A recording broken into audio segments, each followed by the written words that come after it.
Hi, Paris.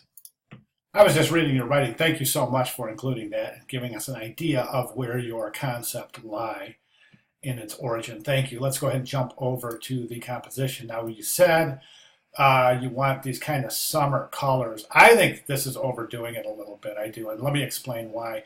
Right now, this blue against this red background is it's there's so much contrast here. It creates what is called visual noise or visual vibration. And what visual vibration is, especially in typography, is when one color is really provides a lot of contrast, over contrast on top of another color. The eye kind of sees this little vibration, and it's an optical illusion that's caused by over contrast. For that reason, I would revisit the colors here. Plus, you want to communicate here typographically, and right now I think that the overbearing and overpowering use of color here is really kind of encroaching on the communicated value of the type of the typography.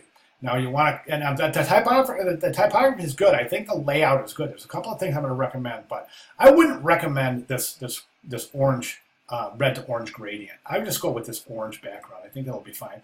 And that color, I would maybe even consider changing that color too. Right now it's tough. All right, it's just so much contrast. That's a tough color. So work with color there. All right, as far as the composition itself, as you're doing something here that's interesting and you're breaking the picture plane. This is really interesting right here, how that what breaks the picture plane. But you want to be careful how you break picture plane with typography. Remember, we studied a lot about breaking the picture plane in weeks 1 and 2 in our shape exercises, and we learned how to really engage negative space by breaking the picture plane with shapes. And we can do the same thing with typography to an extent, but you have to be careful because in some areas it's going to end up looking like a mistake. Let me give you an example. Right here, this parentheses lies right on that picture plane, right on the border of the composition. So that looks like it's a mistake. It looks like it's unintentional. I would pull that in.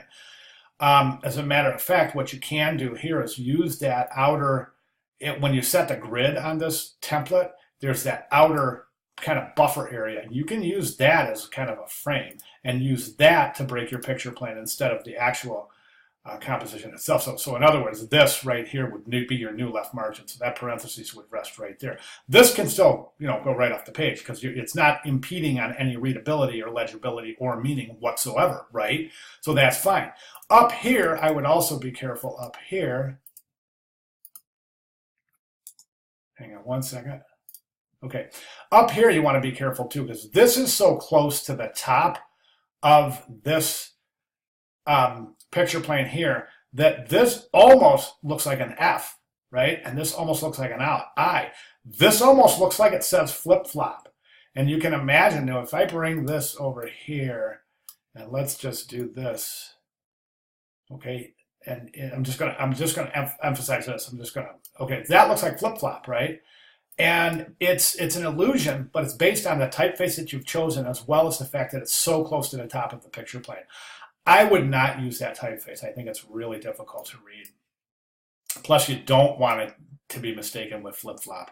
I suppose it would work if you move it down in the composition. Try that if you don't want to change the typeface. Okay, the next thing I would recommend is really extreme experimentation with scale right up here in hip hop and summer. So watch hip hop. So we take that and we really make it big. Hip hop and then in the summer. And don't be afraid to overlap because if you create hierarchy correctly, it doesn't matter if you're overlapping. So what you could do is hip hop and then summer started right here behind what? Okay, so hip hop in the summer. Summer's really running that size right there. Hip hop in the summer. And then the summer tucks behind what. It'll be really interesting, and the what won't impede the readability of summer because the viewer will understand that summer is a key word based on its size.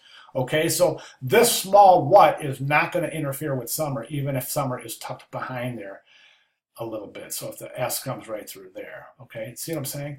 Don't be afraid to experiment with scale. I think to a high degree, that's going to really establish the success of this assignment. And speaking of success, there's no right or wrong here.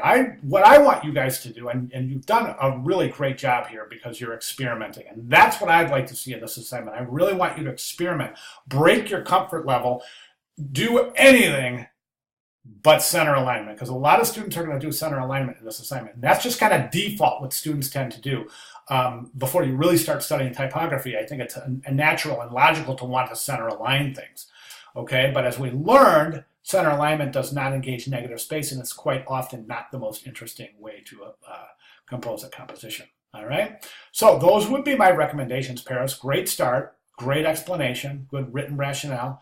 And if you have any questions moving forward, please let me know. I'll be glad to clarify. All right. Thank you. Good job, Paris.